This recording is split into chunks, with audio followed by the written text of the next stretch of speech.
this is not very scientific, but let me tell you one thing. This quadruple witching thing started in 2002. Before, you used to call triple witching. It's like 3 witches. Right now it's 4 witches. So it started in 2002. And I have to tell you a scary fact. Starting from that particular year, December 2002, we had the first quadruple witching. Until now, it's 80% accurate. Where's the 20% non-accurate during a financial crisis? So that tells us if there's no major financial crisis, this is usually working. Well, I only show 2011 because my chart doesn't go too far. But I can tell you from my memory, starting from 2009, how accurate is this? Take a guess. I'll tell you the truth, 100%. So far until today, nothing goes wrong ever so far. Maybe this time goes wrong, I don't know. But I can tell you, start from 2009 till now, 4 years, we have about 13 or 14, because each year we only have 4. We have close to 15 quadruple witching day, and it works 15 out of 15, and that's very scary. And a Jewish fund manager told me, he said, most of the financial professionals have been doing 10 years, doesn't know this. Why is that? Because these big fund managers, they do change hands. They're not going to tell you, okay, I'm going to buy. So maybe if they buy here, they're not going to tell you I buy. So I have to tell you guys, if within 3 days it's not accurate, you can't just go like, hey, okay, quadruple witching 3 days, it's below, okay, this quarter is down. No, it has to be by experience, 2 weeks. 2 weeks. When I do the test, I do 3 days per parameter, I do 5 days, I do weeks, or a couple weeks. And the 2 weeks was 99.8% accurate. 3 days was only 70% accurate. So you gotta trust the 2 weeks experience. Why does that? Well, I can tell you guys, it's because these fund manager, well, this is special insight. I'm not sure if I want to share with you guys, but yeah, basically, okay, tell you the truth. These guys, they buy something, they have to write a report, and that delivery comes out about 2 weeks. So their investor knows what's going on after 2 weeks, and that's basically a trick. And I can tell you, if you go and tell your friends, hey, I learned from Jason about this quadruple witching, they're not going to believe you because they don't know. If they work in investment bank, you tell them about this. I talked to a friend of mine working in Hong Kong, hedge fund. I said, take a look at that. He said, really? I didn't know that. Oh my God, you're telling me the secret. I'm going to program my model based on that. Well, he managed money for people, so right. So that's pretty much what I'm going to talk about. So I'm going to pass on to Mike, and I tell you guys how to fish. And we're going to let Mike, he's a cement trader. He's one of our sponsors today as well. And he's going to talk about exactly how you're going to use those things. Well, I talk about the concept. He's going to talk about how you're going to make money, put everything to action. And he's a big time trader here. I respect him. I know him for lots of years, and that's welcome him.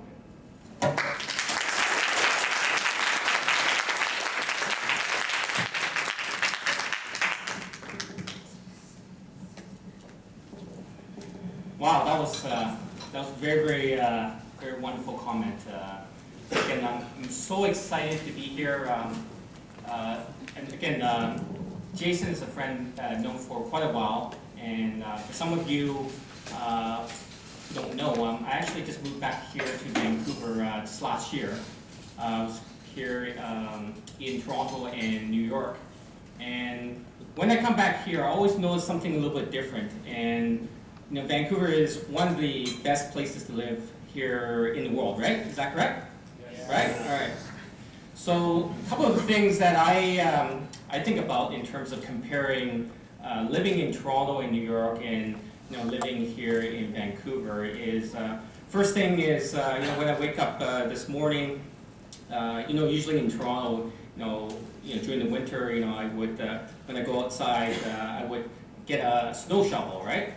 Here, I just need to get an umbrella, right? The other thing is, when I go out on a Saturday night, in Toronto and New York, my friends said, let's go and party, let's have some drinks. And on Saturday night here, me and my girlfriend, we go to yoga, Pilates. So it's very, very healthy. Okay?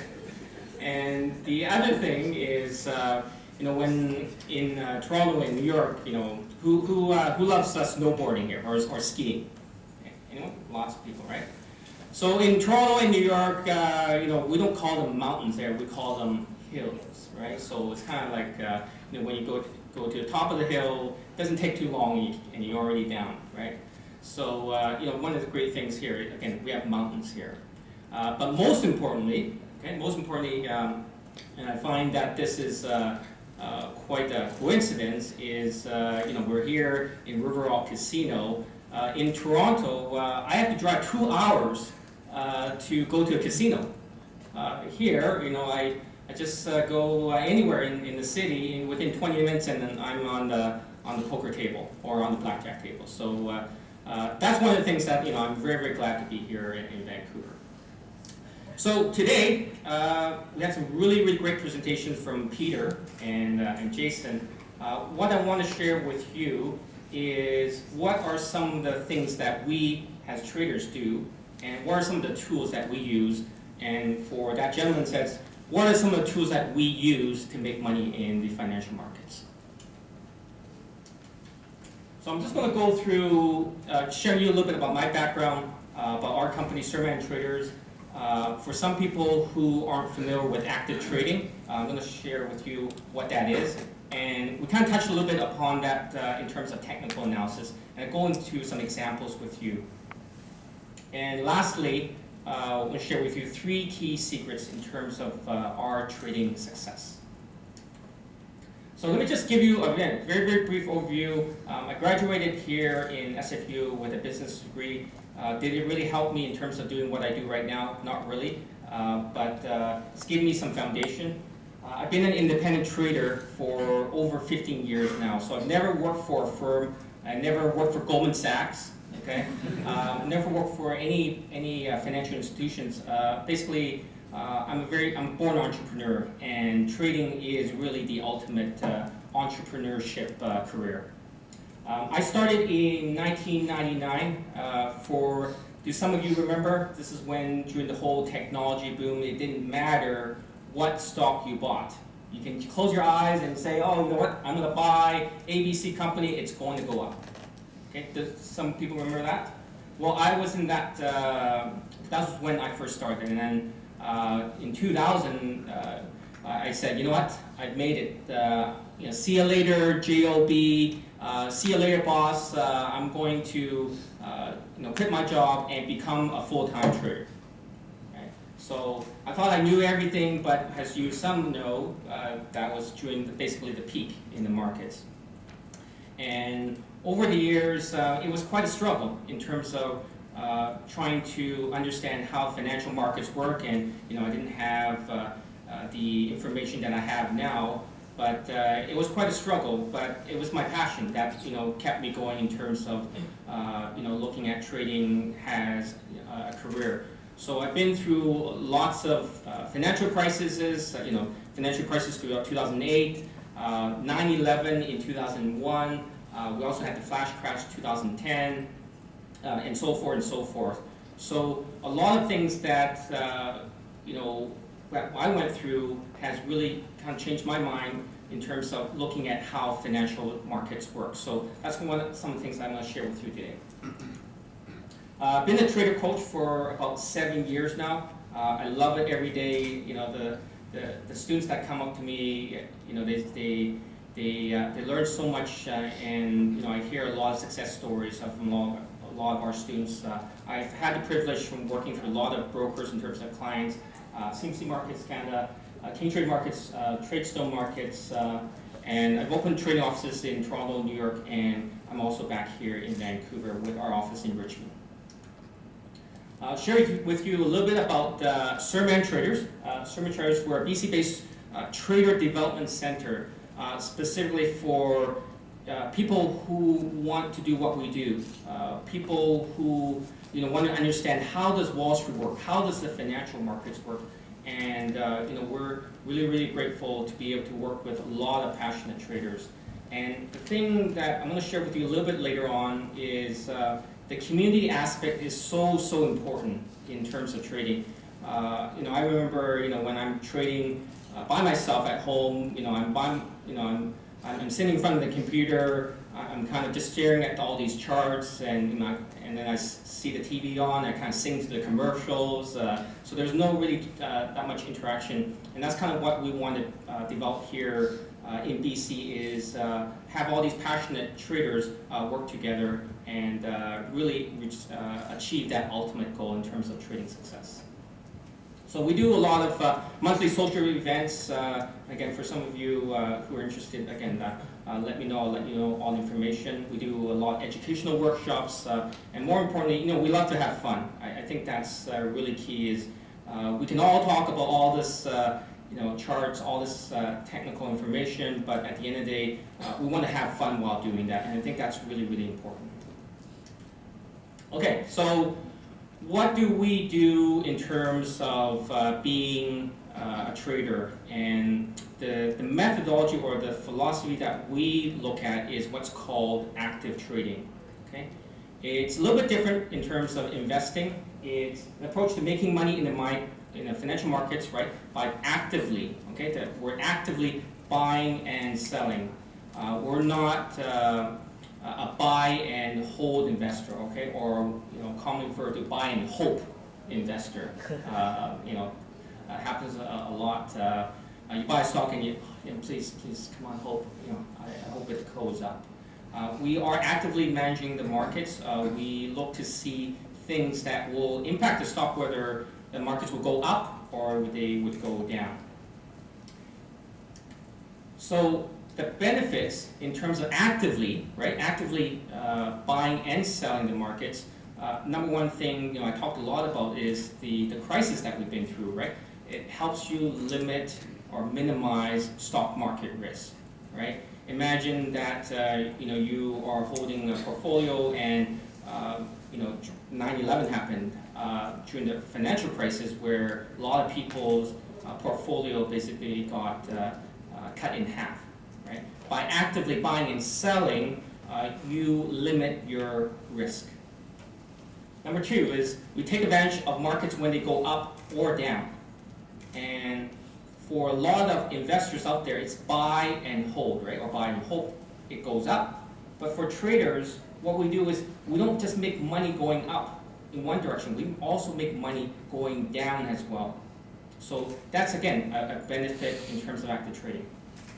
Third thing, financially rewarding returns. And the reason why I say that it's not necessarily a guarantee is if you look at market's performance from 1998, okay, for a 10-year period, from 1998 to 2008, okay, 10-year period, you say I'm a long-term investor. You're buying basically 2008 or 1998, very, very close to the market, at top. In 2008, you're at the market bottom, right? So how does long-term investing work, right? Why do you, over 10 years, you don't actually make money, or in fact, you actually lose money? So does investing really help you, right? Is it longer term, meaning it's better?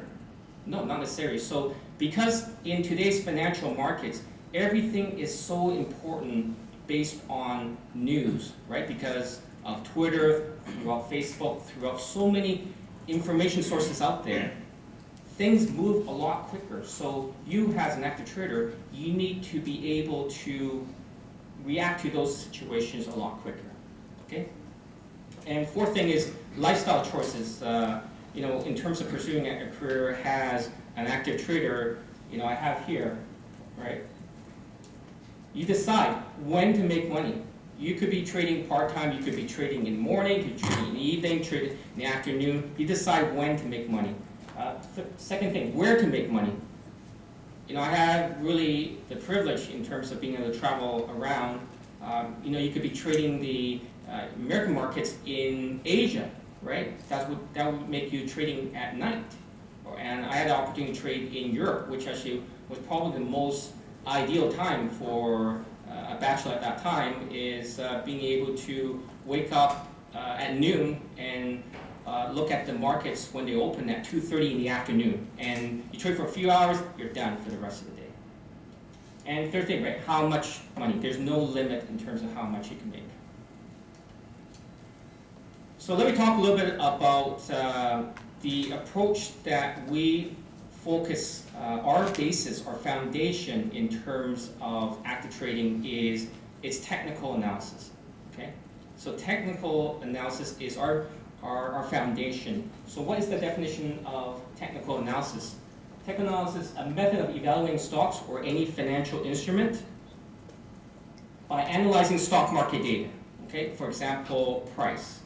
And once we analyze that data, we study how a stock had or any financial instrument has performed in the past, and we try to forecast what's going to happen in the future. Now, does that mean that we can forecast and predict the future? No, it does not mean that. But what technical analysis will help you do is help you identify a point where it could be a low risk, high reward scenario, or it could be like a high probability scenario, right? If something's gone up and you're looking at your charts, like Jason was showing, we've gone up quite sharply this year. Is it time to go all in right now? I think it's probably better to go to the River Rock Casino right now than go all in, at this point in time, just because the markets have already gone up so much. So technical analysis, it really is, working also with fundamental analysis, which Peter mentioned, is fundamental analysis will help you kind of decide, hey, is this a great company? Is this a strong company, good cash flow, good balance sheets, is making money? But technical analysis will help you decide, hey, I like this company, when should I buy it? Or what price should I buy it at? So, versus fundamental analysis, technical analysis does not rely on a company's financial statements, right? We don't go dwelling into what the company does. We don't really care too much, what